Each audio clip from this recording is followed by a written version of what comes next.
todos y a todas, y gracias por estar aquí y compartir esta tarde con Julio Anguita. Yo la verdad que estoy bastante más nerviosa que cuando estaba haciendo los discursos de las elecciones. Doy las gracias a todos y especialmente quiero dar las gracias a Julio.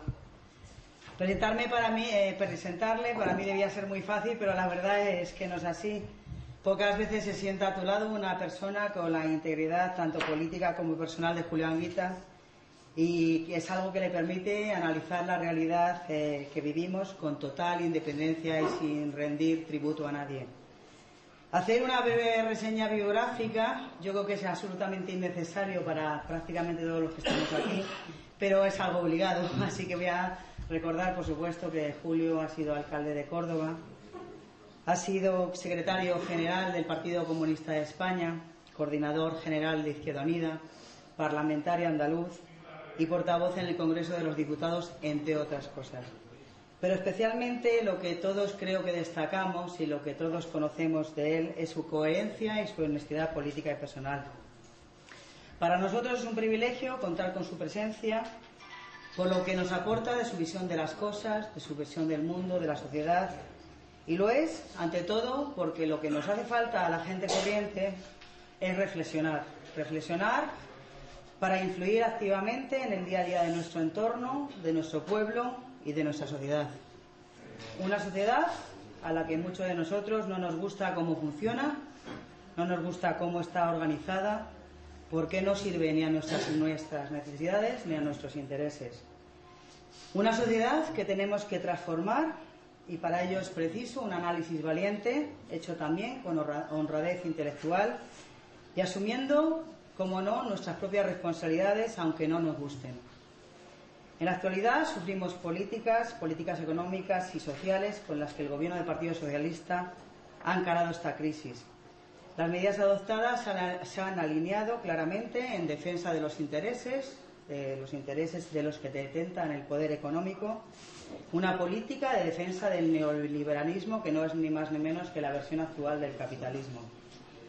Y en esta defensa se ha optado porque sean los trabajadores los que paguen las consecuencias de algo que no han contribuido a crear, con medidas como recortes salariales, retroceso en conquistas sociales y limitación de la democracia.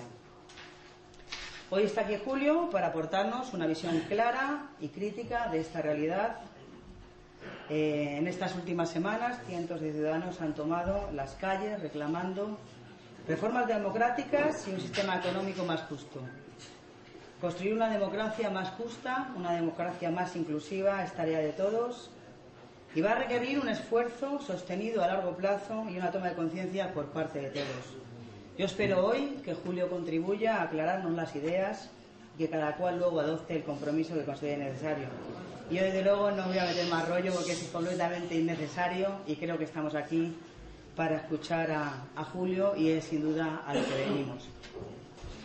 Buenas noches. Esta tarde yo voy a exponer sobre un tema que necesitaría de muchas horas y de varias conferencias. Yo voy a intentar, eso que se ha puesto en el título, los secretos, los misterios o lo que no se dice, en el fondo es hacerles a ustedes y yo mismo reflexionar sobre cosas que todos los días vemos y lo que no pensamos en ellas. La primera cuestión al hablar de la crisis. Ustedes recordarán que cuando iban a la escuela le contaban el problema del pueblo de Israel cuando Moisés se va de Egipto y se lleva al pueblo de Israel por el desierto, y entonces antes, como el faraón no quería, dice la Biblia, no quería que se fuesen los israelitas, mandó unas 7 plagas contra faraón. Entonces, una plaga de las moscas, otra plaga de la sequía. ¿Se han dado ustedes cuenta que cuando habla televisión española o cualquier televisión o cualquier discurso político se dice es que ha venido la crisis? La crisis es lo mismo que una tormenta. Es igual que un terremoto. Algo que ha venido por ahí, que nos ha tocado y ante lo cual hay que tener resignación. Pocas veces un locutor ha comentado, un ministro ha reflexionado ante nosotros sobre ¿y la crisis en qué consiste? ¿Y por qué ha ocurrido la crisis? ¿Hay responsables de que esto ocurra? Nunca se dice. Se presenta la crisis como algo que es inevitable, como si mañana el volcán Etna comenzase a echar lava. Por tanto, mi primera reflexión ante ustedes es intentar explicar que la crisis tiene unos responsables, que tiene una base, cómo nos afecta, de tal manera que cuando digamos los discursos sepamos realmente qué es lo que está pasando. Y entro en materia haciendo una primera reflexión. Si ahora mismo estuviésemos aquí en una mesa redonda, los grandes empresarios y banqueros de España, y yo mismo, en nombre, diría, del gobierno o de las centrales sindicales o de los trabajadores, le dijera: señores grandes empresarios, cuando yo hablo de empresario, siempre hay una cosa en la gente. El pequeño comerciante, el pequeño tendero, el que tiene una pequeña fabriquita se considera llamado. Estoy hablando de los empresarios, ¿eh? Está claro para que me entiendan ustedes. Bien, es que a veces la pequeña y mediana empresa tiene unos aires de grandeza, como tiene la clase media, que se cree que es la clase superior. No, sepamos de qué estamos hablando. Pues imaginen que yo les digo: vamos a ver, señores grandes empresarios, banqueros, a partir de mañana ustedes ya pueden despedir libremente a todos sus trabajadores. Nada, a la calle. Sin más juicios, sin más compensación. A partir de mañana ustedes le podrán exigir a sus trabajadores que echen las horas extraordinarias que ustedes dispongan. Y a partir de mañana ustedes no pagan una gorda a la seguridad social. Pero tranquilos, que el mucho dinero que yo, gobierno, les doy en lo que se llama gasto fiscal, son bonificaciones, subvenciones, ayudas, se lo voy a triplicar. ¿Están ustedes satisfechos? Bueno, pues ahora díganme, por favor, ¿qué van ustedes a fabricar? ¿Qué fábricas van a poner? ¿Qué sectores de la producción van a desarrollar? Pues miren ustedes, dirían lo siguiente: no podemos contestar. ¿Por qué? Porque no se vende, no se ha generado la siguiente confianza, la gente no sabe dónde va a invertir. Es decir, llevamos años y años y años acabando con lo poquito que había sido el estado de bienestar en España. Se han ido reduciendo salarios, cada vez hay más contratos basura, cada vez se despide con mayor facilidad, pero cada vez resulta que vendemos menos. Entonces, ¿no es un contrasentido echarle la culpa a que los salarios son muy altos o a otras razones? ¿Cuál es la causa? Entonces vamos a buscar y nos acercamos a las estadísticas y nos encontramos un dato estremecedor.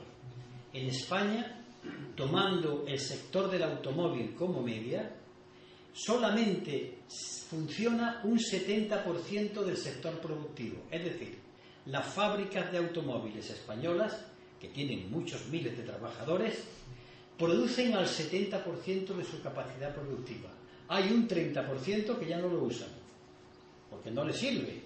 Pero no les sirve porque no venden. Pues bien, con ese 70% nos encontramos con las estadísticas de que ya están sobrando automóviles. Pues bien, ustedes van, por ejemplo, a un supermercado y nos encontramos que hay problemas de paro, el pepino, lo otro, gente que está parada en el sector agrario. Pero ustedes van a los supermercados y hay de todo. Yo nunca he visto las tiendas más llenas.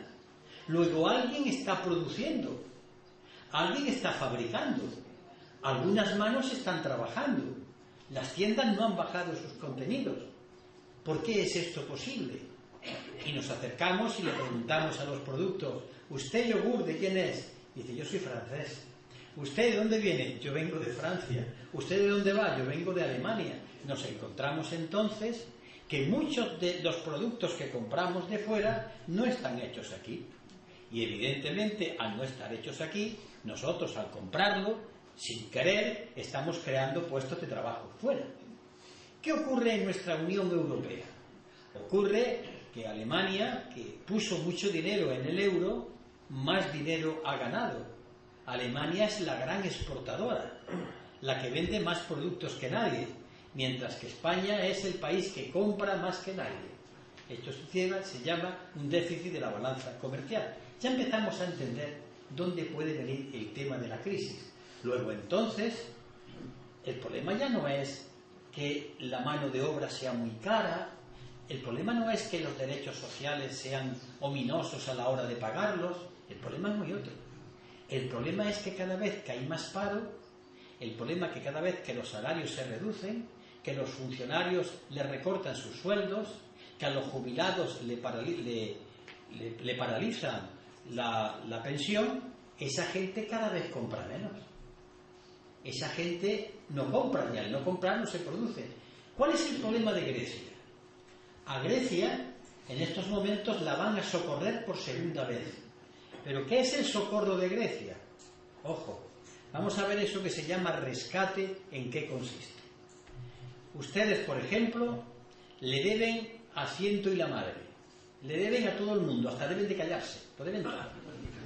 Y entonces llega alguien que le dice, tranquilo, yo voy a hacer posible que usted pague todas las deudas, y para lo cual usted que debe 1.000 euros, tome usted los 1.000 euros, para pagarle a sus acreedores. ¿Y quiénes son sus acreedores? Los bancos alemanes, los bancos ingleses. Ahora bien, estos 1.000 euros ustedes me los va a pagar al 10%. ¿Y de dónde saco el dinero para devolverle a usted estos 1.000 euros? Venda usted las industrias del Estado, suba usted los impuestos a los trabajadores, con lo cual la gente no compra. ¿Y qué ocurre? Que no puedo pagar el segundo préstamo. Entonces dicen, tranquilo, yo voy otra vez al segundo rescate, le voy a prestar otra vez 1.000 euros, pero esta vez al 15%, para que ustedes me paguen la deuda que generó la deuda y la deuda. ¿Y con qué los pago? Pues vendiendo más industrias del Estado, aumentando a los trabajadores y haciendo más recortes a los funcionarios, hasta que ya termina por ahorcarse. Caso de Grecia, caso de Irlanda, caso de Portugal, y les anuncio que el próximo, digan los ministros lo que digan, va a ser España. Por una razón fundamental, porque estamos entrampados hasta los ojos, pero la trampa no es una trampa del Estado. España debe ahora mismo, 2,5 billones de euros. He dicho 2,5 billones de euros. Pero no crean ustedes que los debe el gobierno. El gobierno no llega ni siquiera a 1 billón de euros. El restante dinero, hasta 2,5 billones, lo deben. Son las deudas de las familias y las deudas de las empresas. Cada vez hay más pisos que se entregan porque no se pueden pagar. Las familias ya se encuentran con préstamos bastante difíciles de devolver y las empresas están hasta aquí. Por tanto, esa inmensa trampa tendrá que pagarse ¿de dónde? Y dicen los economistas, si conseguimos ser competitivos, si conseguimos vender nuestros productos al extranjero, pero resulta que para vender los productos al extranjero hay que competir con Francia, sobre todo con Alemania, y salvo en algunas cuestiones como pueden ser ferrocarriles o incluso construcción aeronáutica, en otras cuestiones los productos nuevos son de inferior calidad. ¿Cuándo vamos a devolver el dinero? Tarde, mal y nunca. Este es el porvenir que se nos viene en lo alto. Por tanto, la crisis es algo muy, muy gordo, tremendo. Porque además, cuando el gobierno español, igual que otros gobiernos, ha tomado las medidas de congelar las pensiones, bajarle a los funcionarios, no tocar los impuestos de la gente con dinero, subir el IVA y el IRPF y demás, cuando toma esa medida, lo hace porque él se encuentra entrampado. Tiene el presupuesto en números rojos. Pero ¿eso por qué es así? Vamos a trasladarlo a nuestra vida corriente. Ustedes, por ejemplo, ganan 500 euros, y con eso van viviendo. Pero ustedes, no sé cómo ni de qué manera, todos los meses se gastan 600. Luego ustedes tienen 100 euros de números rojos todos los meses. Y claro, ustedes tienen dos soluciones. La primera solución es ganar más. Pero ustedes no encuentran trabajo para ganar esos 100 euros. O la segunda solución es que ustedes gasten menos. Y dicen, pero si yo ¿qué voy a gastar menos? Si estoy este pan para este queso y este queso para este pan. Y entonces alguien de su familia tiene una brillante idea. Bueno, para pagar los 100 primeros euros que yo debo, voy a vender la cocina. Vende los aparatos de cocina mientras ya calienta un poquito de lo que sea y come. Un mes pagan. Al mes siguiente ustedes venden el dormitorio, al mes siguiente venden el comedor, y cuando a ustedes ya no le quede nada que vender, ustedes siguen debiendo 100 euros y ustedes ya no tienen que devolver. Esto está ocurriendo cuando los gobiernos venden las industrias del Estado para pagar el déficit. El déficit no se soluciona porque se siguen debiendo 100 euros. Se han quedado sin industria. Esto empezó con Felipe González, privatizando una banca española, privatizando las industrias españolas, y ahora con Rodríguez Zapatero, después de Aznar, vendiendo las loterías del Estado, vendiendo los aeropuertos nacionales y vendiéndolo todo para intentar que la trampa baje. Pero la trampa sigue estando hasta que acaben con todo. ¿Me van entendiendo? Otro camino es sacar dinero. ¿Y a quién le saco el dinero? Cuando un gobernante, un alcalde, se encuentra ante el problema del déficit, pues tiene delante de sí una serie de posibilidades que son las siguientes. Y dice, hay que subir los impuestos, ¿vale? ¿A quién? Primera cuestión importante, ¿a quién le subo los impuestos y qué impuestos subo? Vamos a ver, ¿le subo los impuestos a las grandes fortunas? Quieto ahí, ni hablar, vale. ¿Le subo los impuestos a una cuestión que se llama las sociedades de inversión de crédito variable, SICAV, que son unas sociedades que se crean para que las fortunas que tienen bastante dinero puedan invertir y cotizan a Hacienda un 1% en vez del 18%, que tiene castaña la cosa? No, esto es intocable, no se le puede. ¿Puedo invertir o intervenir desde aquí, que hay medidas para intervenir desde España en los paraísos fiscales? Cuando ustedes hacen la declaración de Hacienda hay un sitio muy curioso, está puesto ahí, que ustedes tienen que rellenarlo, porque dicen ustedes pueden invertir en paraísos fiscales, no utilizan la expresión en donde está el dinero opaco. Bueno, ni tocar esto. Entonces, ¿a quién le tengo que tocar? ¿A quién le toco? A quien tiene el salario seguro, los funcionarios. Y como los funcionarios no trabajan, se dice, pues a los funcionarios les recorto el salario. Y cuando hablamos de funcionarios, todo el mundo piensa en el hombre del manguito, de la oficina, en la policía, en los bomberos, en los médicos, en los profesores. Cuidado con la palabra funcionarios. Pero hay una parte de la población que se frota las manos de manera miserable porque le gusta la igualdad hacia abajo. Y en vez de pedir que todos vivan igual que los funcionarios, y los que vivan, prefieren que los funcionarios vivan tan mal como ellos. Es la moral del esclavo. Es la moral miserable del que prefiere estar en el barro que no con el otro hacia arriba. Otro día será pues que las pensiones las vamos a paralizar, las vamos a congelar. En Portugal no solamente han congelado las pensiones, sino que determinado número de pensiones por encima de 1.500 euros, esas las van a gravar nuevamente. Este es el panorama. Panorama que se ve en Irlanda, panorama que se ve en Grecia, en Portugal, en España, que se apunta en Francia, no digamos en Italia. ¿Por qué? Porque el problema es el mismo y las medidas son las mismas, en beneficio de una minoría. Vamos entendiendo ya de qué va. Todo esto tiene un lenguaje que a la gente le gusta porque dice verdades obvias. Hombre, hay que ahorrar. ¿Quién no está de acuerdo en ahorrar? Hay que ser austeros. Hay que ser austeros. Hay que esperar que los años malos, pues tenemos todos que portarnos bien, y quien no se tiene que portar bien. Pero nadie dice, oye, ¿y por qué no empezamos por el señor Botín? ¿Por qué no empezamos por el señor González del Banco de Bilbao Vizcaya? Por ejemplo, una pequeña anécdota para que ustedes sepan en dónde estamos, que no nos engañemos. Hará de esto año y medio, esto que voy a contar está en un libro del catedrático de Estructura de Economía Aplicada, Juan Torres López, de la Universidad de Sevilla, en donde cuenta que hace un año y medio, cuando el señor Botín, presidente del Banco Santander, tiene que justificar dónde han ido a parar una serie de dinero que no le ha pagado a la Hacienda, el inspector de Hacienda y el abogado del Estado comienzan a hurgar y se encuentran con unas listas justificativas de por qué no paga, porque habla de unos préstamos que se le ha dado a personas, hasta que comprueba que esas personas llevan fallecidas años. Luego ha falsificado el documento público. Resulta que cuando el abogado del Estado le mete mano al caballero, entonces le pide 170 años por estafa al erario público. Pues en ese momento en que el funcionario en cuestión, el abogado del Estado, comienza el proceso, al incoar el proceso, doña María Teresa Fernández de la Vega, vicepresidenta de Gobierno, lo llama y le dice, mire usted, señor abogado del Estado, yo como representante del Gobierno y por tanto que administro el Estado ahora, le digo que el Gobierno que yo vicepresido, no se siente estafado. Y como no me siento estafado, deje usted el asunto. Y le perdona a don Emilio Botín la cantidad. Este es nuestro país. Este es nuestro país.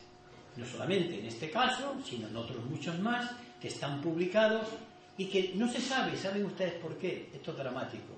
Porque ellos saben perfectamente que en nuestro país no se lee. Si ustedes vieran los libros que hay por ahí y que nadie ha secuestrado, contando los robos, latrocinios que se hacen en el país y que la gente pasa como si aquí no hubiera ocurrido nada. Pero bueno, vamos, ya he puesto un poco el panorama para situarnos donde estamos. ¿Y por qué se originan las crisis?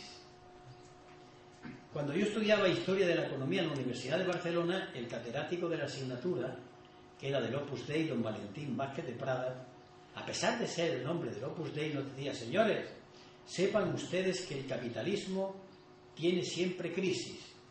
Es un sistema económico, un hombre conservador decía: el capitalismo tiene crisis. Y decía: siempre sales de ellas. Pero voy a explicar un poco el truco. Efectivamente, desde que el sistema capitalista existe, de manera periódica, hay una crisis, otra crisis, otra crisis. El inventor de todo esto, el que puso en marcha los ciclos que se llaman de la economía, era un economista llamado Schumpeter, el cual, por cierto, era un hombre conservador, pero en los últimos días de su vida escribió una pequeña obrita en donde dice: fíjense en esto, el capitalismo va a morir de éxito. Vayan ustedes pensando qué significa eso de morir de éxito. El caso es que este señor pone en marcha la teoría de los ciclos, y hay ciclos que tienen nombres de economistas, un ruso Kondratiev, otro que se llama Juglar, pero es verdad, en la economía ha habido el siguiente ciclo. Por ejemplo, estamos en el momento de crecimiento, la economía llega a lo más alto y de pronto comienza a bajar, es un periodo de depresión, un periodo de recesión, que es cuando está más abajo, y vuelve otra vez a subir. Bueno, está bien, si nos ha pillado en un momento de baja, ya subirá. Lo que nadie ha reparado es lo siguiente, que cuando se pasa del momento de mayor depresión a subir, se han quedado en la cuneta millones de parados y millones de pequeñas y medianas empresas cerradas. Siempre. Eso no se cuenta. Que siempre hay muertos en esta historia. Que siempre hay gente que cuando la economía sube ha dejado de tener trabajo. Pero atención a esto. Cuando la economía sube, ¿quiere decir que no hay paro? ¿Qué quiere decir cuando la economía sube? Que evidentemente hay un conjunto de personas que ganan dinero. ¿Todas? Evidentemente no. Las que se han quedado atrás, esas no tienen dinero. Entonces, ¿qué ocurre en los telediarios? Que cuando nos dicen que la economía va a crecer las ganancias de determinadas personas. Pero de ahí no se infiere que creen puestos de trabajo. Sin embargo, eso se lo venden a la gente y la gente se lo cree. Y hay que crecer para crear puestos de trabajo. Muy bien. ¿Por qué no se han ido creciendo los puestos de trabajo en los años de este crecimiento del ladrillo y un largo etcétera? ¿Y qué puestos de trabajo eran los que se estaban creando? ¿Qué clase de infraestructura? Pues bien, las crisis. Vamos a hablar rápidamente de las más importantes. En el año 29, 1929, tiene una crisis tremenda. Yo no he visto tanta gente que se mata. La banca se hunde, es el crack de Nueva York, y hay una crisis tremenda. Hay un economista llamado Keynes que se acerca a la administración americana y él le propone una solución que es muy fácil. Venía a decir lo siguiente: señores empresarios y gobierno, señores empresarios, déjenle ustedes al gobierno la gran economía y ustedes se dedican a la pequeña economía. ¿Qué quería decir eso? El gobierno a partir de ahora va a subir los impuestos a la gente con dinero.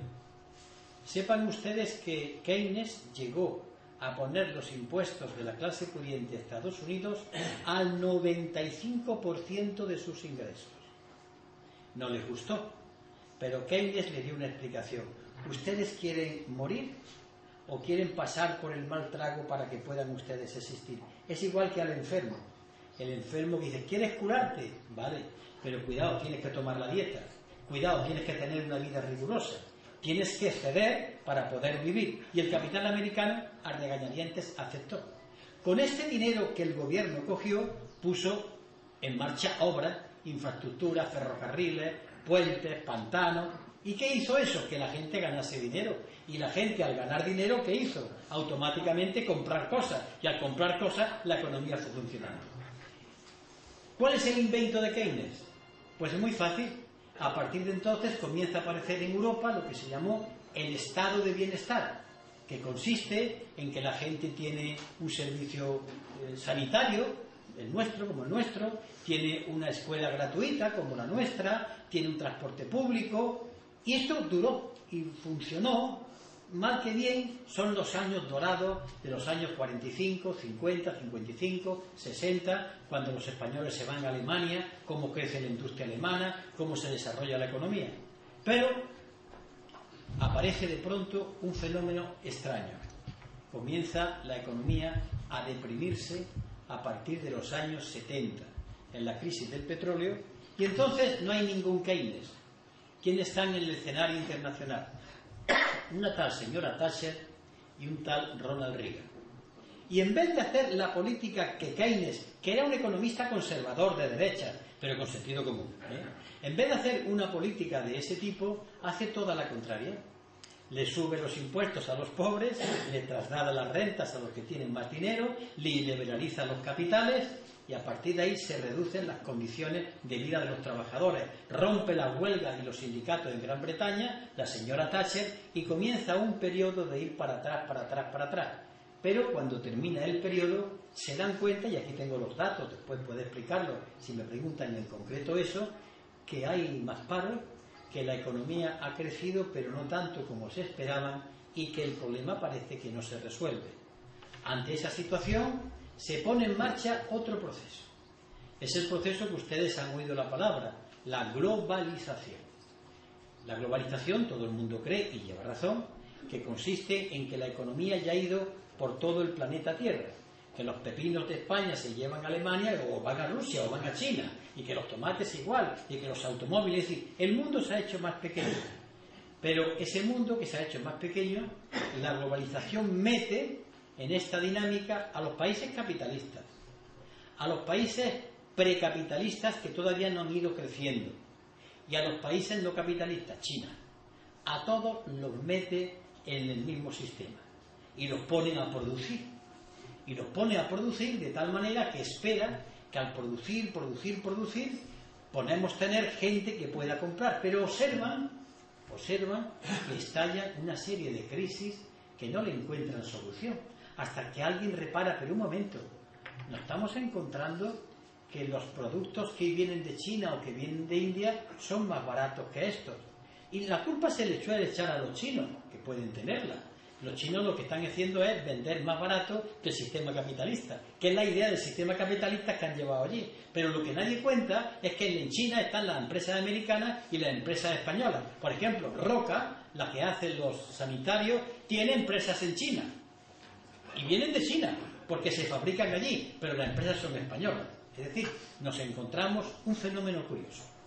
Hasta hace entonces poco tiempo, los países productores de la industria eran los países de la OCDE. Era Occidente, Estados Unidos, Canadá y unos cuantos países sueltos. Pero ahora no. Nos encontramos a la India, a Brasil, a Rusia, por supuesto a China, a Indonesia. ¿Y qué ocurre? Que se produce, pero no hay quien compre. Y cada vez hay que menos compre porque se encuentra que hay más paro, que hay más recesión. ¿Y a dónde vendo? En este momento ocurre algo tremendo. El capital que hasta ahora había invertido, ¿qué dinero había invertido el capital? Pues el propio, pero invierte otro dinero. Les contaré un dato que es tremendo. Los fondos de pensiones, que eso ya los pone la gente, cuando dice, haga usted un fondo de pensiones para cobrar la jubilación, de los trabajadores británicos y norteamericanos en el año 90 era de 3 trillones de dólares. Digo bien, 3 trillones de dólares. Es decir, el capital coge el dinero de la gente, aparte del suyo, para invertirlo. Pero de pronto se encuentra que ya no hay fábrica, que no funciona. ¿Dónde invierto yo para ganar dinero? Porque entonces la nueva expresión es ganar dinero, no importa cómo. Ustedes nos han visto, ¿no recuerdan cómo en la época de los pisos la gente compraba pisos, vendía pisos, lo volvía a revender? Todos caemos en eso. Bueno, algunos no, porque no tenemos. Pero es que la gente también forma parte del sistema capitalista sin darse cuenta. Ha caído en lo propio. ¿Qué ocurre? Que cuando no pueden invertir, pues vamos a invertir en una nueva fábrica. La fábrica de crear dinero haciendo más dinero con dinero. Es la especulación, las burbujas que estallan. Al fondo de todo no hay nada, sino dinero que crea dinero, ese dinero crea dinero, pero lo que se ha fabricado, que es la auténtica riqueza, continúa estando estancada. Y así van las fortunas de un lado a otro, enriqueciendo momentáneamente países, hasta que se pincha la burbuja y un día se encuentran en Estados Unidos que los bancos han engañado a la gente. Y claro, los bancos han engañado a la gente y el gobierno americano, antes de que la banca quiebre, pone dinero allí para sacarla a flote. En Europa no va a pasar a eso, hasta que se encuentran que los bancos europeos también se han metido en el negocio y los gobiernos europeos ponen dinero para que su banca no quiebre. Y en España, decía el presidente del gobierno, que en España esto no era posible, que el sistema bancario era más seguro. Pues bien, ¿saben ustedes lo que ha pasado en Cajasur? Lo que ha pasado con las cajas, simplemente que las cajas le prestaron al ladrillo y llegó un momento que el índice de morosidad, los del ladrillo no le podían pagar a las cajas y las cajas se quedaron enganchadas. El índice de morosidad de Cajasur, con todos los que dirigían entonces Cajasur y determinados contratistas de entonces, llegó a un 8% de morosidad. Se encuentran que no pueden cobrar. ¿Por qué? Porque la gente no puede pagar. ¿Qué es lo que pasa ahora mismo? Que se encuentran con impagados porque ha habido un momento en que la gente compró a crédito. Pedía uno 1.000 euros y le decía a la banca, no, toma 1.200 para que te compre otro, para que funcionase la rueda. Todo se ha venido abajo. ¿Qué ocurre entonces? ¿Cuál es el próximo paso? ¿Cuál es la próxima salida? Ser conscientes de que un sistema de vida y de economía está dando la boqueada. Ahora bien, esto no quiere decir que mañana se hunda y los que son de mi cuerda ideológica piensen que va a salir de pronto el comunismo, el socialismo, la anarquía, y muchísimo menos. Puede venir la catástrofe o puede venir el fascismo, porque estamos en una época de crisis tremenda, porque nos hemos acostumbrado a creer que el dinero funcionaba, así vamos a invertir, nos lo han dicho los dirigentes políticos. Europa es el lugar donde esto funciona, decía Carlos Solchaga, España es el país de las inversiones, inviertan ustedes, en esto se gana dinero, y hemos ido montando una especie de rollo en espiral que ha hecho que la gente se haya ido endeudando, pero la economía de abajo, la que realmente es la riqueza, la fábrica, el campo, la mina, los trabajos intelectuales, manuales, esa es la auténtica riqueza, no el dinero. Un dato nos va a decir más que mis palabras. Vamos a ver. Desde el año 1980, la masa de bienes producidos se ha multiplicado por 10. Es decir, que si en el año 1980 producíamos 100 toneladas, ustedes piensen en todo, 100 toneladas, hasta ahora se ha multiplicado y tenemos 1.000, 10 por 100, 1.000. Pues bien, la masa monetaria, el dinero, desde entonces se ha multiplicado por 800. Es decir, el dinero ha subido más que los productos que se fabricaban. Aquí tengo la señal de en qué economía estamos. Hay más masa monetaria, más billetes en circulación, más crédito que lo que realmente producimos. ¿Qué crédito? ¿Qué dinero? Hay que hablar un poquito de dinero bancario para que sepan ustedes dónde están los orígenes de esto. Imaginen ustedes que mi compañera es una banquera y yo llego y le digo, mira, préstame 100 euros. Y me presta 100 euros. ¿Cuánto dinero hay en estos momentos? Pues hay los 100 euros que ella me ha prestado. Ella apunta, y yo se lo debo, y yo cojo estos 100 euros y me encuentro a un amigo, yo también soy de un banco más pequeño que ella, y me pide 50 euros. Yo le presto los 50 euros. Ustedes me dirán, bueno, pues aquí están los 100 euros. No. Porque yo con mis 100 euros puedo endeudarme.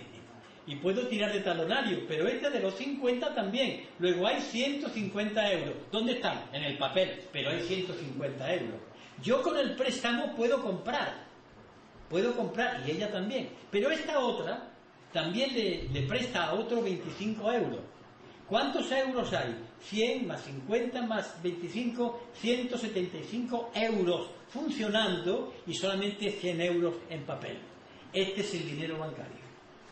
Esto estaba prohibidísimo en la Edad Media y en otras épocas de la historia, porque decían, mire usted, las monedas son las que hay, pero no, como se vende a crédito, todo es fiarse de, y las cantidades aparecen, se apuntan. Por ejemplo, cuando Estados Unidos ha querido echarle una mano a su banca, pues a continuación, es muy curioso lo de la banca de Estados Unidos, esto no lo dice la televisión, de la misma manera que el Banco de España es del gobierno, del Estado, que administra el gobierno, en Estados Unidos la Reserva Federal de Estados Unidos es privada, es de la familia Rockefeller, Rothschild y unos cuantos, y le presta al gobierno. El gobierno le dice, necesito 1.000 millones de dólares, y automáticamente la Reserva Federal apunta que el gobierno tiene permiso para gastar 1.000 millones de dólares, y apunta, y el gobierno gasta. Esto no quiere decir que el gobierno se haya puesto a imprimir billetes, no, que le da una especie de... Y con eso es como si ustedes le dan un papel, un pagaré, tiene derecho a 1.000 pesetas. Ustedes se van a la tienda de Baena, porque ustedes se fían del pagaré, del que lo ha firmado. No hay un duro, todo es un apunte. Y funciona con apunte. No se ve el dinero, pero el apunte sí. De tal manera que, por ejemplo, la FED, la Reserva Federal de Estados Unidos, que es el Banco de Estados Unidos, en estos momentos tiene trincado al gobierno estadounidense por la cantidad de 3 trillones de dólares también. Claro, Estados Unidos puede hacerlo hasta que se ahorque, porque Estados Unidos tiene una cosa muy importante, que es su moneda. Hasta 1944, en una convención en la que estuvo Keynes, celebrada se llama el Acuerdo de Bretton Woods, se acordó una cosa muy importante para la economía mundial. Se dijo, a partir de este acuerdo, el oro es una cosa importante, todos respondemos con oro, pero el dólar también. De tal manera que una onza de oro Troy, que son 31 gramos y pico, vale 35 dólares. Es decir, que ustedes van a cualquier parte del mundo con una onza de oro y ustedes saben que llevan 35 dólares. Pero en el año 1971 el presidente Nixon, ante la petición del general Charles de Gaulle de que le diesen dólares por el oro, por los dólares que tenía, anuló esta cuestión y dijo, a partir de ahora ni oro ni leches, a partir de ahora la moneda es el papel dólar. Y por tanto el gobierno de Estados Unidos le da a la maquinita y puede responder y hacer billetes sin que haya oro que lo respalde. Pero cuando eso ocurre, lo que está haciendo Estados Unidos es volcar su deuda a los demás, porque los demás compran y venden en dólares. ¿Y quién hace los dólares? Estados Unidos, que no tiene que darle cuenta a nadie. Claro, pero esto es una soga que ahorca a los demás, pero que uno también puede ser ahorcado en ella.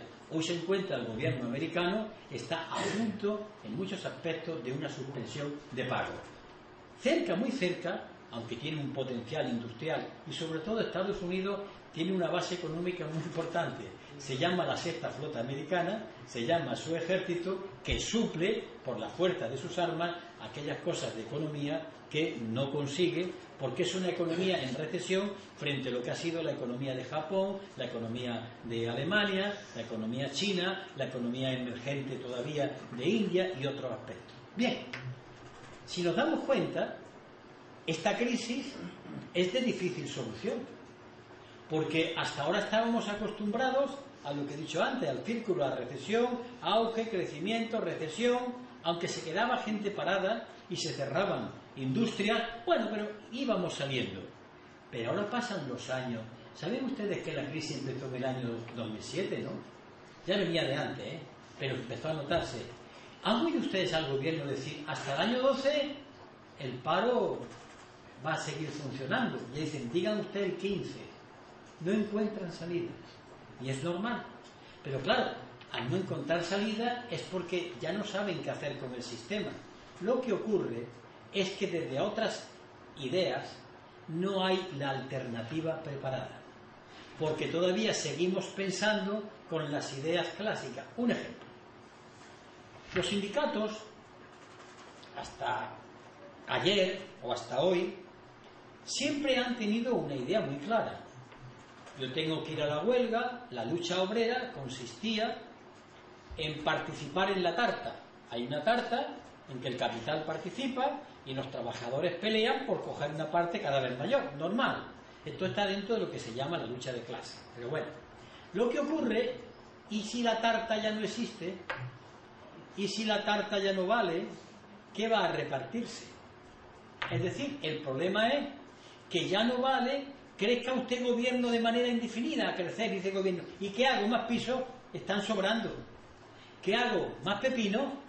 Mirad lo que está pasando en Alemania. ¿Qué produzco? Más hoteles. Ustedes, que hay muchos hoteles. ¿Qué produzco? Más automóviles si no se compran. Ven ustedes dónde está el problema. Y este problema hay que explicárselo a la población. Y hay que explicarlo, decir que se necesita un cambio de mentalidad y un cambio en la justicia social. Que mañana empiecen a pagar los que mantienen sus impuestos, que se persiga el fraude fiscal y que se le diga a la población que los tiempos de las vacas gordas se han acabado por mucho tiempo, casi para decir para siempre jamás. Se han acabado. ¿Y por qué razones se han acabado? Por algo que está ocurriendo en el mundo. Junto a esta crisis, que yo estoy describiendo muy por encima, hay un fenómeno inquietante para el sistema, para mí no. Es que de pronto se calcula que de aquí a 15 años va a aparecer una masa de unos 800.000 millones de personas. El planeta tiene ahora 7.000 millones de personas. Van a aparecer unos 800.000 millones de personas con una capacidad de compra de lo que se llama clase media. Es decir, se considera clase media, según estos estudios, aquellas personas que ganan al año entre 25.000 y 30.000 dólares. La persona que gana al año eso se considera clase media, que ya en determinados países tiene un nivel de compra, pueden comprar muchas cosas. ¿Saben ustedes lo que son 8.000 millones de personas que quieren consumir, que quieren comprar, que quieren vivir como en Occidente y que reclaman? Tenemos que pensar entonces que hay que pensar en cómo se redistribuye la riqueza del país. ¿Ustedes se imaginan si los chinos dicen que quieren tener 2 coches como muchas casas en España, no sé cuántos televisores, y quién le dice que no tienen derecho? ¿Qué este es el problema? Luego, tenemos que pensar que tenemos una crisis. Esto se llama la crisis del crecimiento económico. ¿Por qué? El sistema capitalista ha ido funcionando en la medida en que metió en la cabeza de la gente que hay momentos en que la gente ha conocido con el sistema capitalista que vivía mejor. Yo no niego, como dice un sindicalista alemán que era rojo, que el sistema capitalista es el mejor para producir las cosas que a veces no se necesitan. Pero bueno, ha vivido de 3 ideas que nos ha metido a todos hasta aquí. Una, el mercado, la economía libre. El Estado no puede dirigir la economía, el Estado no puede intervenir, lo cual es mentira, porque el Estado siempre interviene. Es el que hace las leyes, la reforma de los mercados laborales, el que dicta normas de impuestos, siempre interviene. Pero ellos quieren que intervenga y que no se note, que nos dejen. Pero bueno, esto le llaman mercado. El mercado es una ficción. El mercado es como algo que se coloca ahí al cual le echamos las culpas. Yo diría es como un santilulico, que me cure el santo. Todos sabemos que una escayola, pero nuestra fe hace que a veces una curación que parece milagrosa no lo sea, yo la tengo por milagro. El mercado era lo que se ha dicho, esto es la libertad de mercado. Cuando Zapatero dice no tengo más remedio que subir los impuestos porque los mercados me han exigido que para poder yo invertir o sacar más deuda tengo que subir los impuestos. Entonces todos los jefes de gobierno recurren al santilulico, al dios mercado. ¿Y quién es el dios mercado? Porque parece que no tiene cuerpo. Claro que no tiene. ¿Quiénes son? El Banco de Santander, el Banco de Vizcaya, la banca alemana, la banca francesa, las multinacionales. Pero hemos puesto el santo, diciendo que son los mercados. Esa primera idea no sirve. La segunda idea era la competitividad. Esta palabra no se cae de la boca de los dirigentes políticos. Hay que ser competitivo. Y uno se arma de paciencia y le pregunta, ¿Qué es la competitividad para ustedes? Hombre, vender más que comprar. Perfecto. Usted, país, el que sea, tiene que vender más que comprar para tener su cuenta corriente, su saldo, claro. Pero usted no ha preparado una cosa que es muy curiosa, es de cajón, es de primaria. Si todos ustedes y los que están ahí somos todos países del mundo, y yo le digo, todos ustedes tienen que ser competitivos, me quieren aclarar a quién puñeta le vendemos, porque alguien tendrá que comprar. Alguien tiene que comprar, o le vendemos a los marcianos. Luego, la propia idea de competitividad es enfrentar a unos países con otros, unos capitalistas contra otros, perdiendo siempre los trabajadores, en una quimera, en una ilusión, en ser competitivo, cuando eso no puede ser. Un país tiene que comprar, otro tiene que vender un producto, el otro, el caso de Alemania, que le exige a todo el mundo que sea competitiva, pero eso no puede ser. Alguien tiene que comprar. Esa idea ilusoria, cuando se traslada a la realidad, ¿en qué consiste? Pues muy fácil. Si yo quiero vender, tengo que vender mis productos o bien porque sean mejores, y para que mis productos sean mejores se necesitan años de estudio, de técnicas, de preparación, de organización del trabajo, de relaciones laborales, de marketing, de todo lo que ustedes quieran. Y si yo no puedo, porque en ese terreno no he afinado mucho, no tengo más remedio que vender porque mi mano de obra es más barata. Lo que ocurre es que la mano de obra barata puede valer para recoger una cosecha, pero en determinadas industrias hace falta una mano de obra cualificada, gente que sepa, porque les entregan unas máquinas muy complejas, pero se necesita un tiempo para preparar a esos trabajadores. Eso es un problema. El otro, que aparte de eso, si lo que van a producir los trabajadores va a tener mercado. ¿Por qué me hablan tanto de competitividad? Pero siguen con esa idea y la gente se lo cree. Yo he llegado a escuchar a un dirigente reputado de izquierdas decir delante mía que había que hacer empresas competitivas.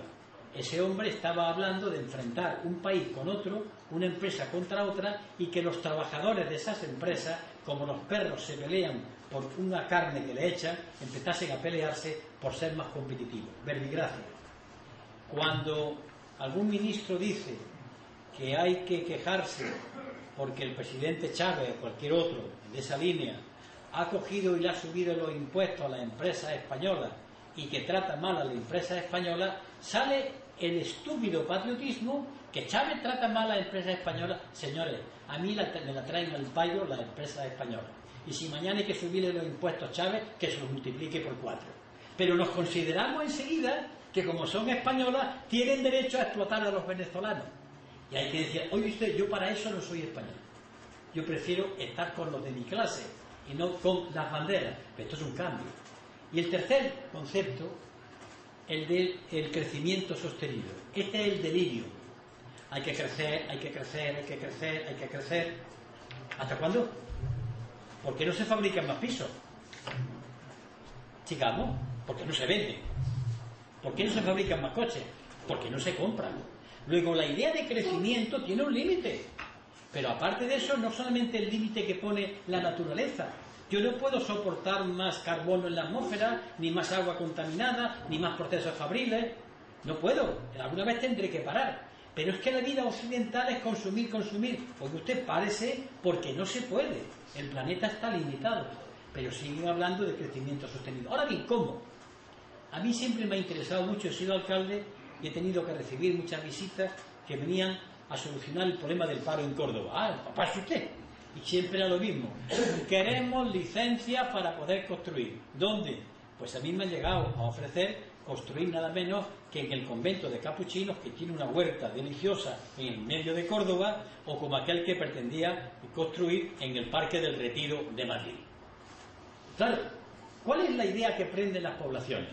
Alcaldes que montan inmensos campos de golf que se tragan toda el agua del mundo, que no crean nada más que 4 o 5 puestos de trabajo, y la población, sí, que se hagan campos de golf porque crean puestos de trabajo. Y con la cosa de que crea puestos de trabajo, que no se crean ni muchísimo menos, más de 4 o 5, las poblaciones van cayendo, desertizando su campo, agrediendo el medio ambiente, montando industrias extrañísimas, que cuando terminan levantan el tenderete y se van. y los alcaldes incautos caen como tontillos una y otra vez. ¿Por qué? Porque la población parada, yo lo entiendo, dice que quiere tener puestos de trabajo, pero no ha parado a pensar qué puestos de trabajo, si son fijos, qué remuneración tiene, qué tejido productivo. Por tanto, el mercado, la competitividad y el crecimiento sostenido son tres conceptos que no pueden sostenerse. ¿Y por qué? Estoy afrontando el final. Porque, aparte de que ya no sirven, no solamente hay una crisis económica, hay otra todavía mayor y de más profundidad. Yo le llamo, y sobre ella hago una o dos conferencias, fíjese meterla aquí, se llama la crisis de civilización. Esta ya es mortal. Junto a la crisis del petróleo, la crisis del medio ambiente, la crisis medioambiental, esta misma, la crisis de los alimentos. ¿Saben ustedes que hay países a los que se le ha obligado a sembrar determinadas materias, las multinacionales, acabando con su propia agricultura, o obligándoles a que compren las semillas que pone, por ejemplo, la empresa Monsanto o americana, y que quiten los cultivos que le han permitido comer hace mucho tiempo? Así han impuesto un tipo de agricultura con semillas especiales, con lo cual hay momentos de hambre en el mundo. Pues todas estas crisis en Occidente llegan al momento cumbre. Carlos Marx, y tengo aquí la expresión y no la voy a leer, en el Manifiesto Comunista, él, como hombre del siglo XIX, cree que la civilización occidental era la mejor que había. Llama bárbaras a las naciones que él llama atrasadas. Sin embargo, ¿en qué se basa la civilización occidental?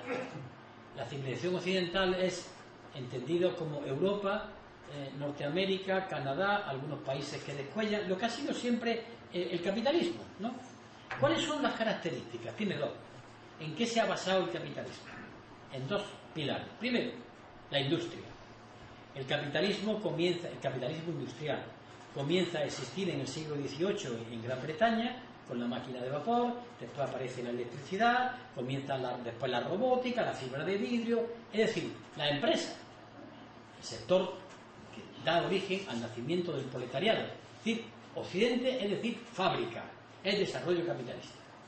Pero otro pilar era el siguiente: en Occidente surge la democracia representativa, es decir, los parlamentos, los conceptos de los derechos humanos, la democracia, que la gente vota, elige sus gobernantes. Eso es un concepto de Occidente.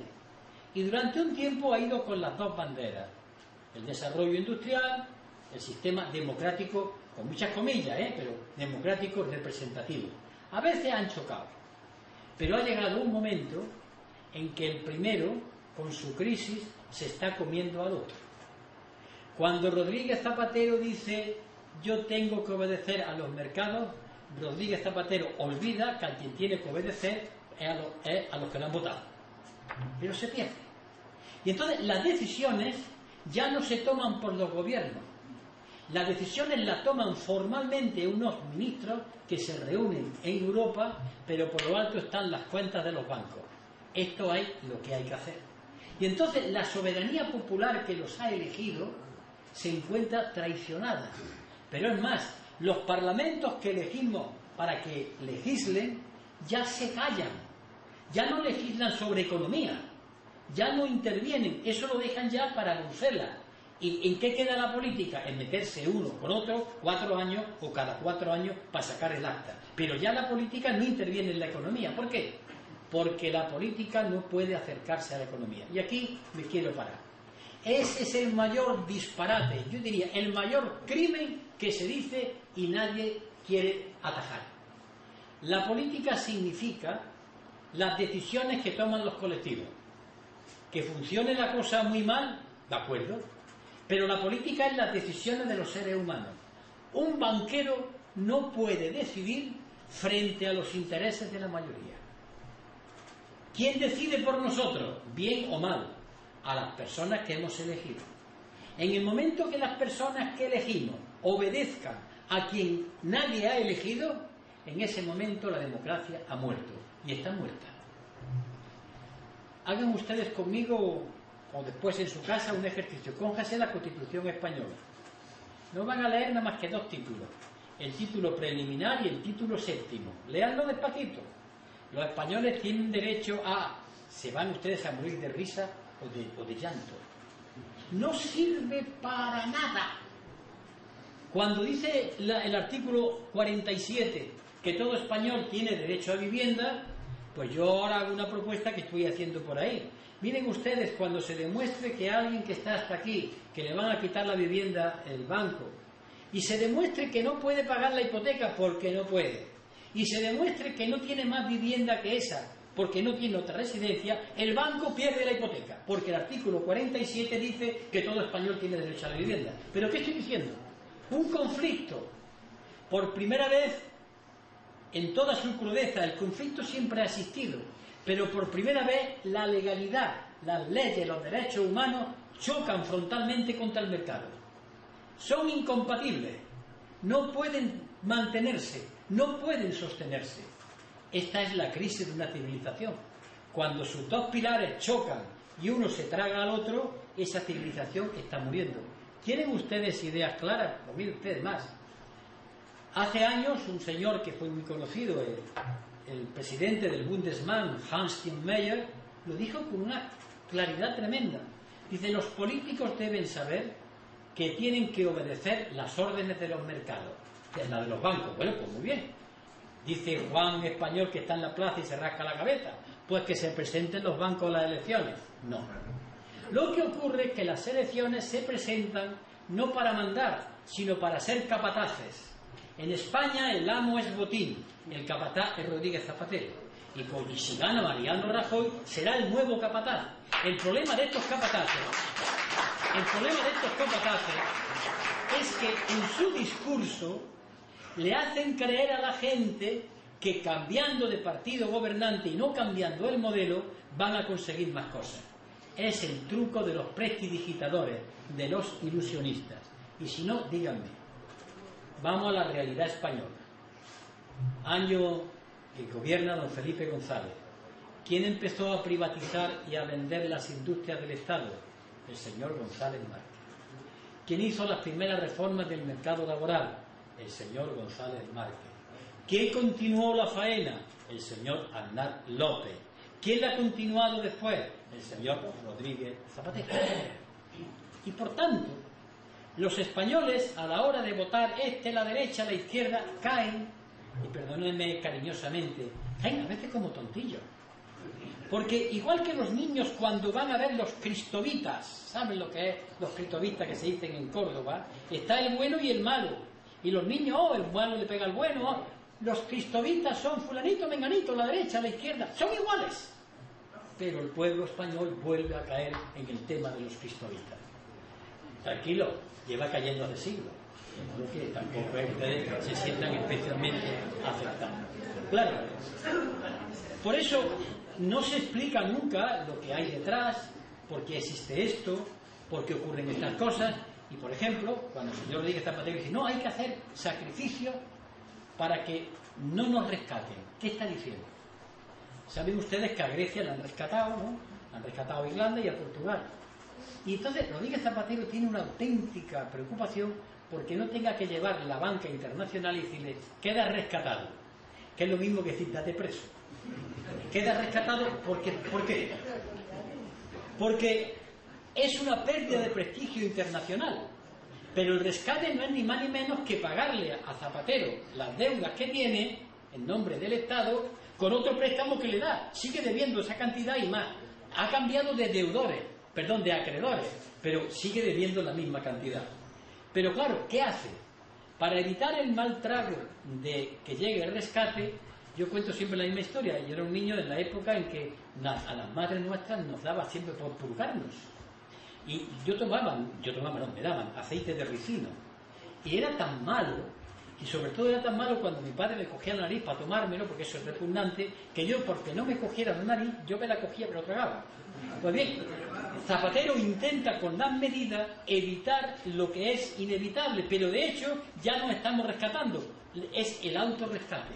Nos estamos poniendo una serie de medidas antes de que nos las pongan los demás, pero al final es lo mismo. Bien, ante esto, ¿qué hay que hacer? Yo confieso que esto es difícil, pero para empezar, lo primero que tienen que tener los ciudadanos es la idea clara. Y ya estaré ahí. La idea clara.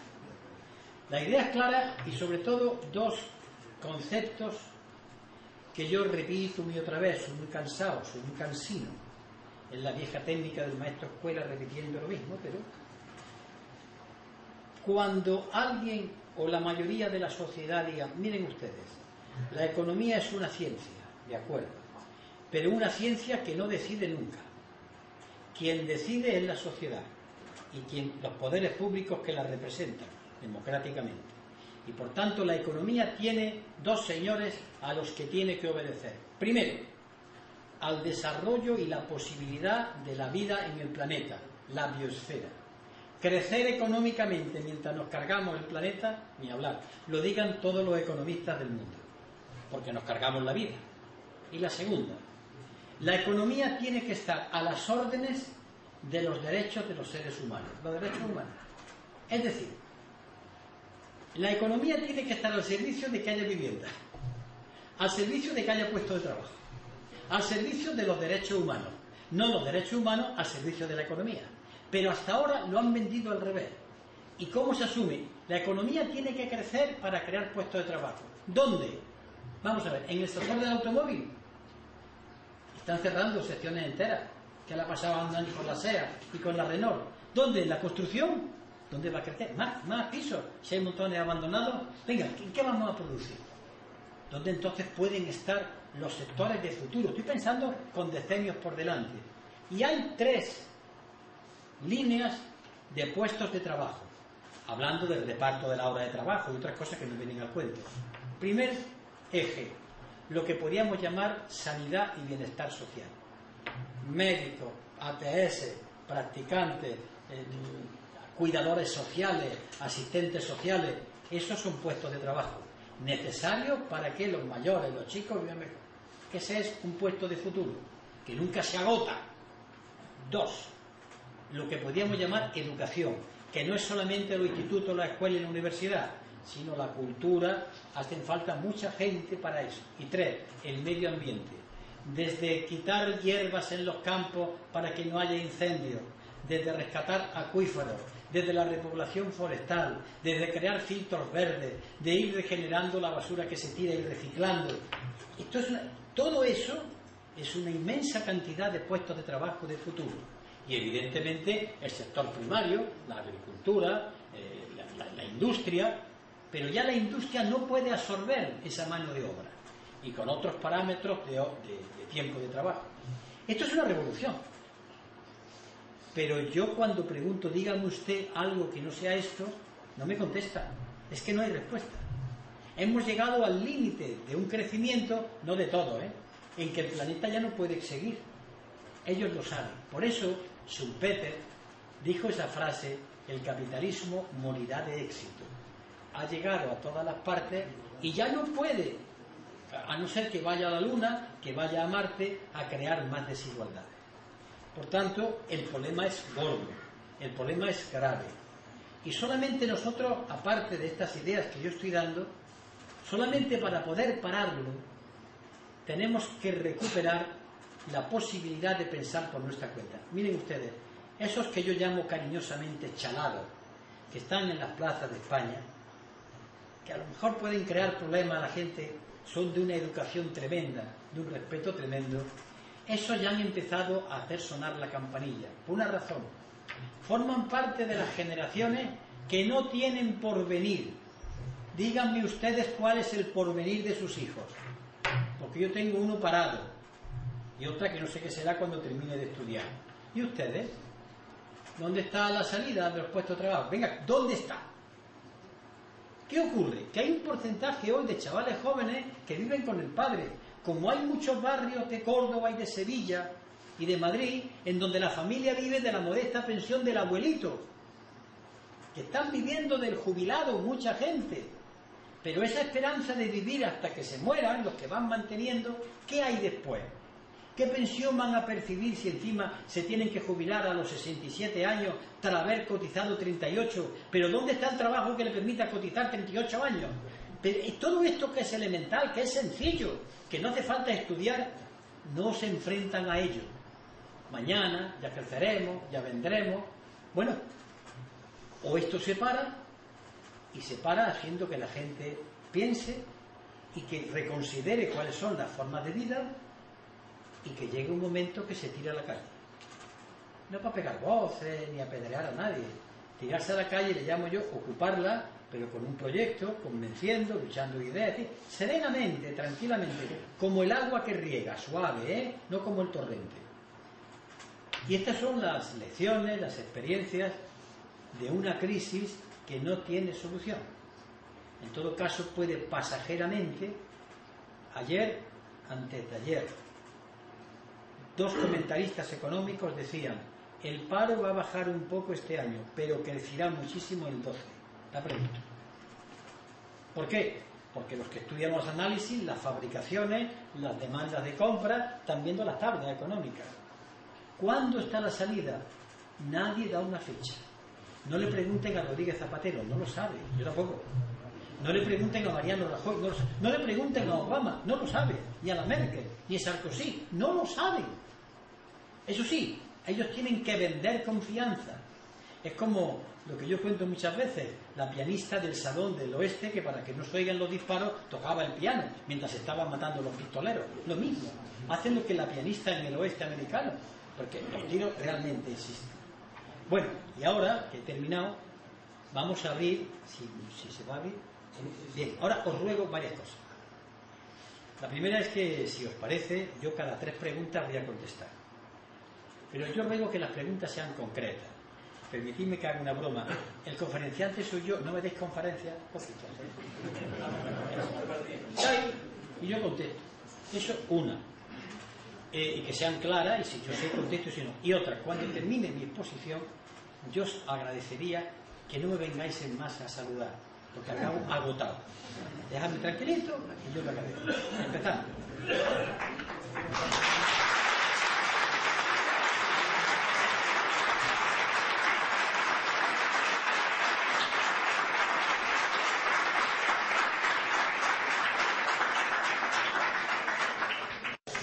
Impulsar a las pymes.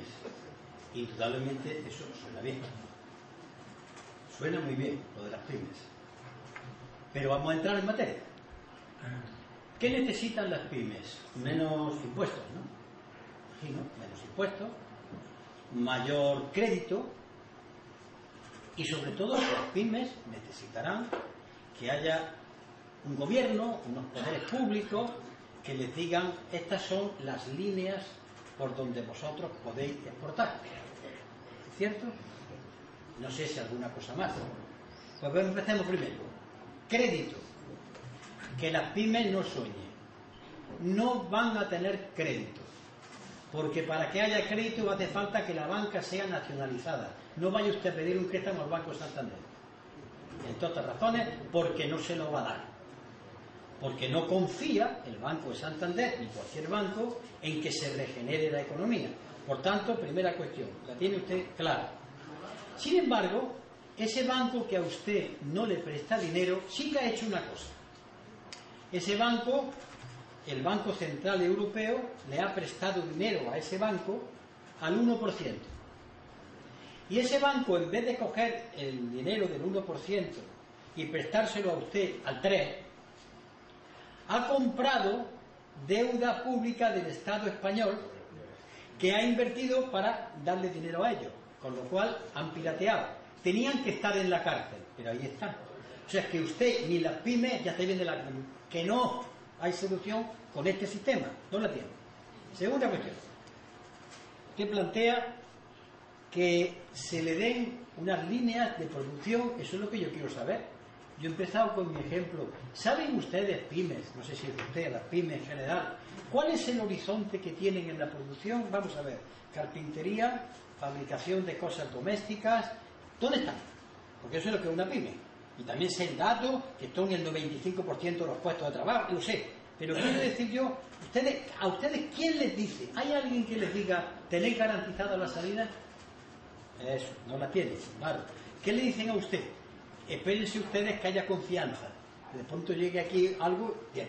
Y la tercera cuestión, he hablado del crédito, he hablado de esto y otra cosa. ¿A ustedes necesitan que el Estado le ayude subvencionando? ¿Necesitan subvenciones? Bien, supongo que las subvenciones serán para que ustedes pongan en marcha proyectos. Bien, esos proyectos tienen que constatarse con el mercado. Y el mercado está de una competencia tremenda, ¿verdad? Bueno, pues, ustedes mismos.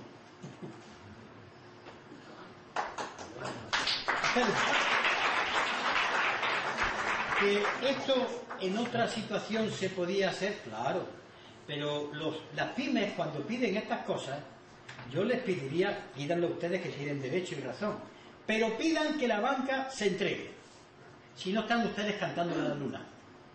Pidan que los gobiernos intervengan, si no ustedes lo que hacen es quejarse.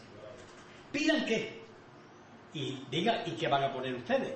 ¿Cuáles son las condiciones laborales con sus trabajadores? Todo esto, evidentemente. Hablen ustedes de esto que se llama ahora la productividad. La productividad, que es, como usted sabe, la capacidad de producir por unidad de tiempo más productos, no depende solamente de que el trabajador trabaje más, de las relaciones laborales, de la maquinaria, de las cuestiones técnicas, muy bien. Efectivamente, justamente, eso sabe mejor que yo. Bueno, pues yo estoy dispuesto, si yo fuese gobierno, vamos a discutir. Pero usted me tenía que pedir, oiga usted, coja usted a la banca y diga que me preste. Y vamos a ver ahora dónde están los mercados.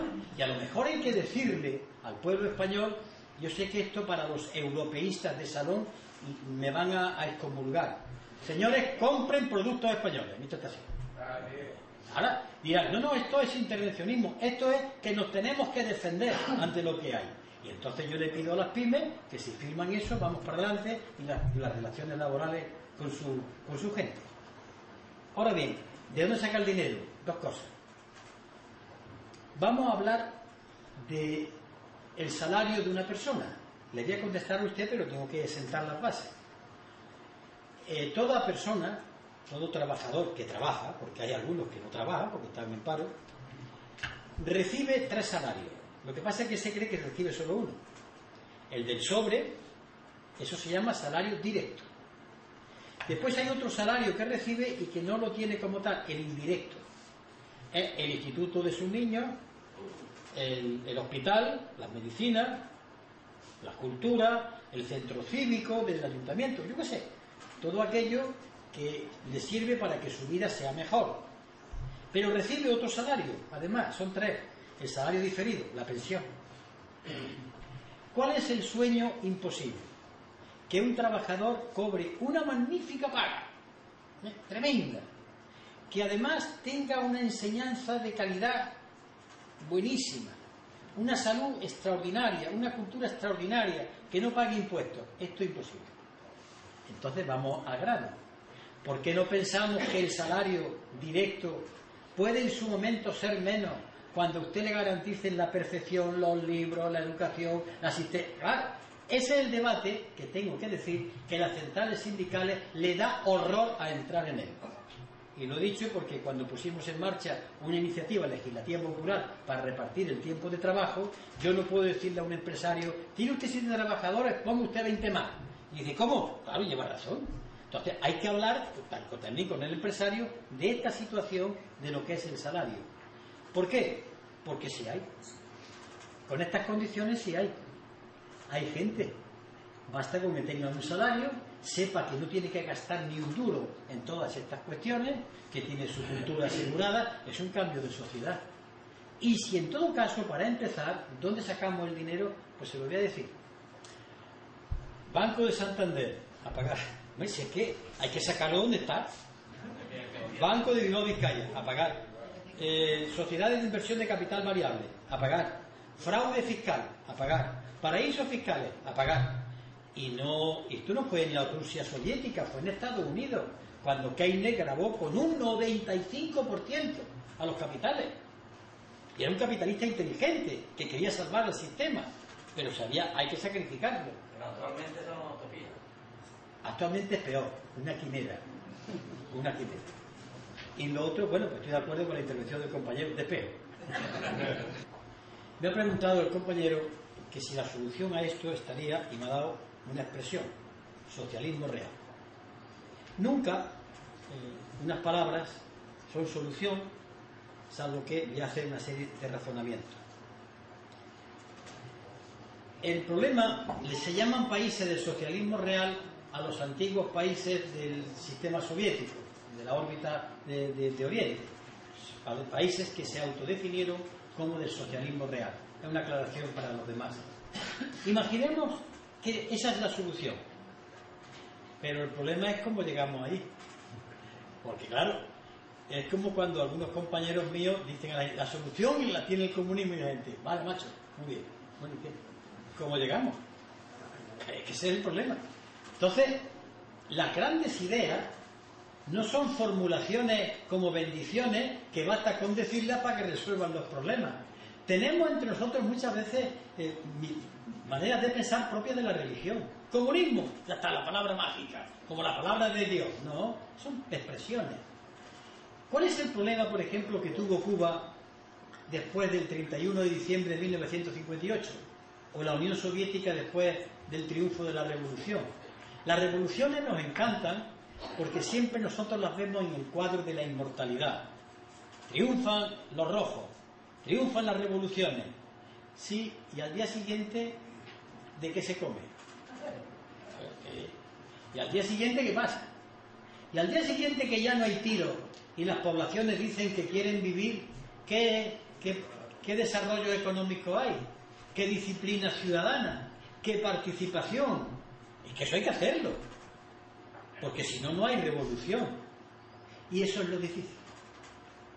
Por eso, cuando yo he dicho antes una idea, que ante lo que está pasando decimos el socialismo real, vamos a empezar a construirlo ya.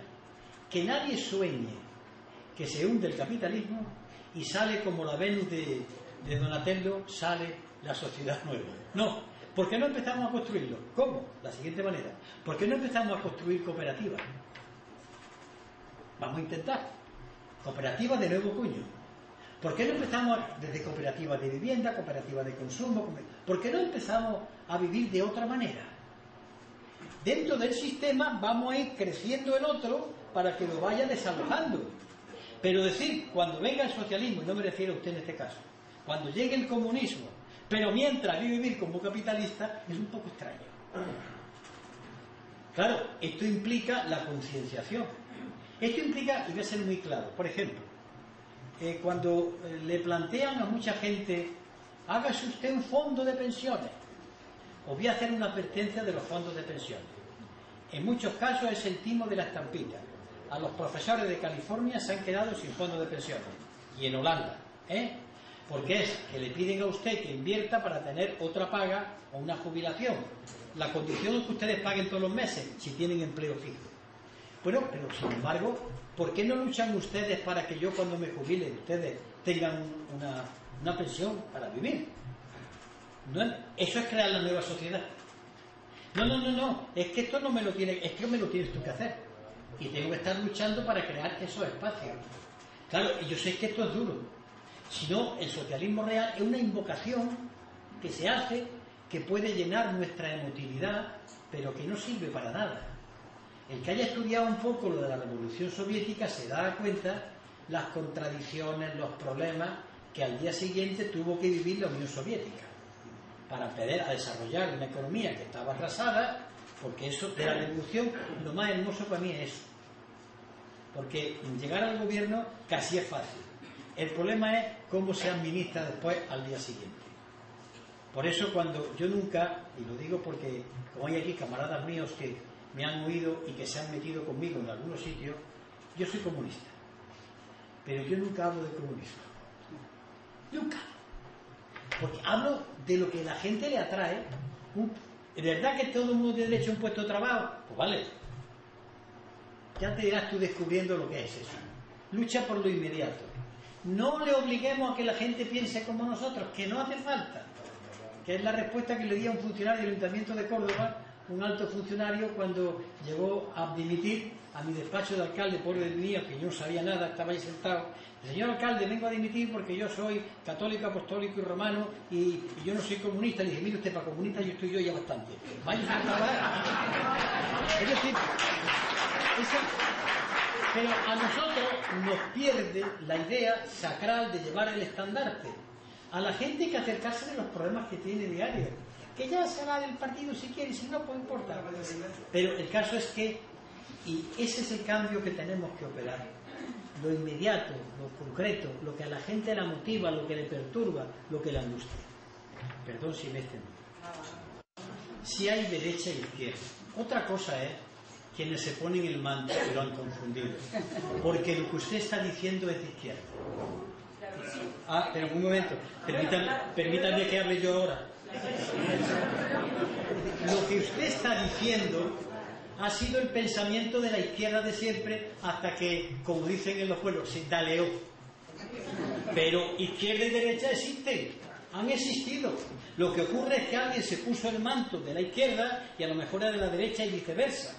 Pero desde que comienza la palabra izquierda, no sé, compañera, surge en la Revolución Francesa, cuando los partidarios de la justicia se sientan al lado del presidente de la Asamblea. Y a partir de aquí, aquellos hombres que defendían los planteamientos de la igualdad dieron la izquierda, y a partir de aquí se quedó el nombre de izquierda. Pero no son palabras que a veces se utilizan mal. Pero siempre hay quien quiere luchar por los demás y hay quien no está dispuesto a dar. Esos son izquierda y derecha. Lo que ocurre es que a veces con el abrigo de la izquierda nos encontramos a la derecha y viceversa.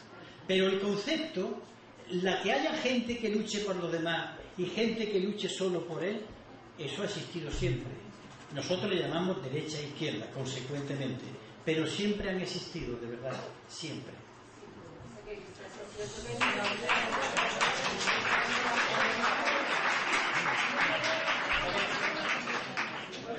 Una pregunta, Julio, sobre también una cosa que yo creo que repercute mucho en la crisis, es la corrupción que hay en los partidos políticos. Creemos que estamos viendo todos los días los medios de comunicación, un poco en todos los sitios, todavía sale un político, y eso también creo que influye mucho. ¿Podría opinar? La corrupción es la segunda naturaleza de los españoles. La primera es ser humano, animales unos y racionales otros, pero la segunda es, porque es un problema que me encanta. Yo soy durísimo con los corrompidos de la política y con los empresarios corruptos también, y con los banqueros corruptos también, y con los que maltrabajan y engañan en su trabajo, y con los que no pagan un puñetero impuesto y viven de los demás. Este ha sido un país de ladrones. Y sé lo que estoy diciendo. Pero bien querido y bien visto por la población, que es lo que me preocupa. Este es el país que eleva y vota a los sinvergüenzas. Y el votante que vuelve a votar a un ladrón, ¿no es también un corrupto?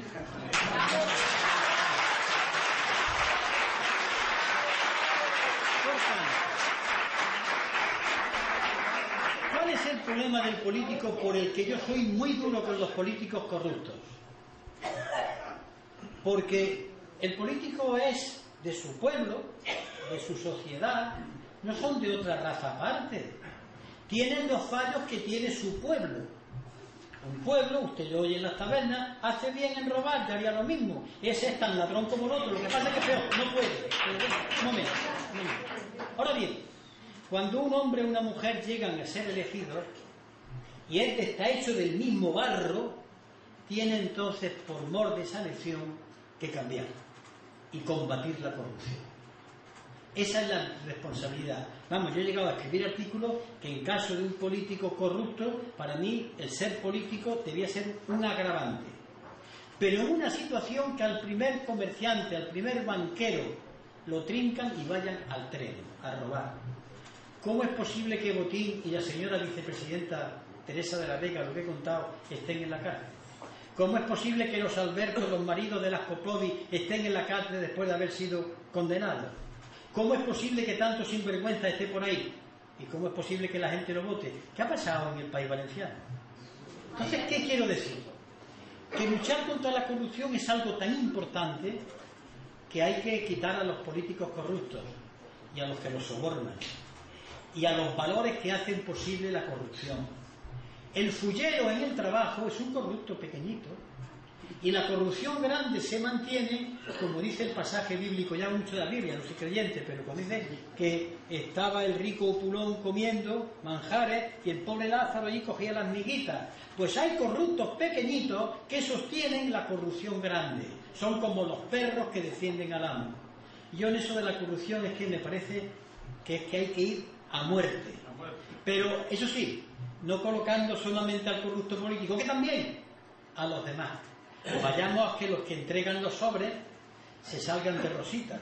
Vayamos a que los que se benefician de ciertas cosas, y no quiero poner ejemplos municipales en esta provincia, pues sean elegidos y diga la gente qué bien ha robado, qué bien lo ha hecho.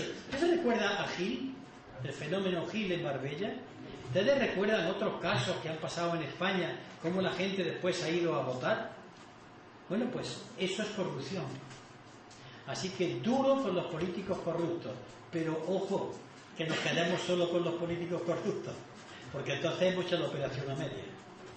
Toda corrupción, a la trena.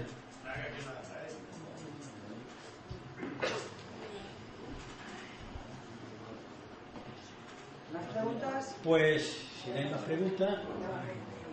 Sí. Una reflexión sobre los chavales que están agafados. ¿Los qué? Con la gente que está acampada en Madrid y en todas las capitales de España. Una pequeña reflexión tuya. No, yo he escrito una cosa que ha salido en internet, un artículo que me lo han tergiversado. Voy a denunciar públicamente a una señora que escribe, llamada Rosa Montero, que en todo caso falsifica las cosas. El artículo se llama Son los nuestros, pero yo no digo no porque me pertenezca, sino porque yo soy de ellos. Pues esta señora de conocida tradición pro-PSOE y anticomunista visceral, y que dice que sabe juntar letras, pues al tergiversarme, yo digo que son los míos, porque yo estoy de acuerdo con sus planteamientos, aunque tengo que decir que sus formas de organizarse tienen que aprender mucho, pero son gente joven que de pronto ha dicho lo que mucha gente mayor no ha dicho, y lo han dicho claro, y que tienen un tramo largo por recorrer, y que hay que trabajar con ellos, respetando su independencia, ayudando, explicando cosas que a lo mejor no saben, recibiendo también de ellos lecciones que... Yo tengo una entrevista dentro de poco y yo he visto una cosa muy curiosa, lo que están pidiendo. Y ahora me dirijo a los compañeros y compañeras de Izquierda Unida. Muchas de las peticiones que los chicos estos, y mayores que hay, que están haciendo en las plazas, el otro día se lo enseñé a mi mujer el documento y se quedó de piedra. En el año 1998 le ofrezco yo, en nombre de Izquierda Unida, a Joaquín Almunia y a Borrell, le ofrezco un acuerdo en torno a 11 puntos que se desglosaban en puntos.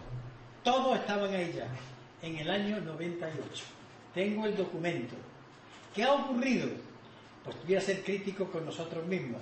Aquello se aprobó, llegaron a la sede de Izquierda Unida y los guardaron en la estantería, donde están perfectamente cuidando polvo. O sea, que esto que estos chicos han descubierto no es para ponernos las medallas. Quiero decir que son ideas tan claras, tan cercanas, que son evidentes. Cuando ellos dicen que hay que acabar con la impunidad parlamentaria, no con la inmunidad, ya se escribió, que hay que cambiar con la ley electoral, que cuando hay que decir que hay un código ético del cargo público, si ya se escribió.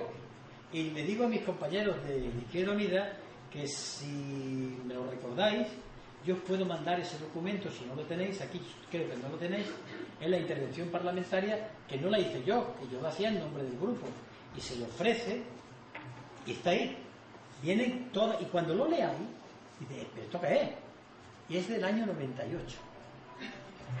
A veces Izquierda Unida olvidó eso. Son papeles, cosas de Julio. Pero digo, no, cosas de un grupo parlamentario. Pero bueno, yo lo mando. Julio, un año más tarde diste un discurso, una conferencia en el año 99 en Cáceres, junto al desaparecido Yasser Amago, y apuntaba el tema sobre el tema antisistema. Ya ahí en ese discurso ya decía el tema de no me callo porque no me da la gana. Tendrá que ver esto también con otro tipo de crisis que tú nos has comentado ahora, y posiblemente vaya en relación a la crisis del pensamiento, del libre pensamiento, y a la crisis de la conciencia. Hombre, es el problema del pensamiento único y el pensamiento débil, cuando la izquierda ha accedido al pensamiento de los que mandan. Pero es que quiero hacer aquí un comentario. Claro, es que eso aquí ya no cabe más cosas. Es que, perdona, han pasado ya casi 12 años y hay que decirlo, parece que tan solamente han pasado 12 días, porque es que tenemos el mismo panorama que había hace 12 años, lo tenemos ahora mismo. Entonces, el problema, pienso yo que eso es un problema de pensamiento, de conciencia. ¿Qué pasa con nuestro pensamiento? ¿Quién lo está adormeciendo? ¿Cómo se puede combatir eso? Para empezar, lo adormecemos nosotros. En esta sala, que yo conozca bien, hay 3 locos: Arenas, Rejón y yo. Y llamo locos a todos aquellos que a veces han ido contracorriente. Y da la puñetera casualidad, oye, pues que llevaban razón. Pero no porque fuésemos más inteligentes que nadie, sino porque veíamos que estábamos con los ojos. El ser humano que no tiene curiosidad es un marmolillo. Nadie que se siente en un sitio y diga, ¿y esto por qué es? ¿Y esto por qué no es? Es una cosa, no es una persona. Pues en política hay muchas cosas que comen y hablan. Todas nuestras posiciones, nuestras propuestas eran por observar lo que pasaba, haber leído algo y sobre todo haberlas rumiado, revinado, que dicen en el campo, revinar las cosas. Y por eso los discursos o las propuestas, cuando son correctas, son clásicos, como la clase es eterno, siempre ocurre. La de cantidad de bofetadas que yo en concreto y los demás en otros debates nos hemos llevado con el tema europeo, todavía me cuecen. Pues clavada, Maastricht, Niza, Ámsterdam. Pero ¿qué ocurría? Que aquello no le gustaba a la clase política instalada, y a través de sus periódicos, el periódico El País y los demás periódicos, empezaron a cargar contra aquellos locos que se atrevían a cuestionarlo, ¿no? Y la gente a veces cayó en decir que estábamos locos. Pues no estábamos locos. Locos son los que se quieren engañar, y es así. Pero bueno, esto ha pasado siempre, ¿eh? Esto es tan antiguo como la humanidad, no es nuevo. Lo lamentable es que uno consume su vida, consume energías, crea problemas en su entorno por estas cosas que nos dedicamos, y se consigue tan poco. En todo caso, algunas veces la satisfacción de decir, bueno, por lo menos nos han dado la razón, pero eso es muy poco para el desgaste energético que hemos tenido, ¿no? Y por eso hablo de esos dos, ¿no?, que saben de lo que estoy hablando.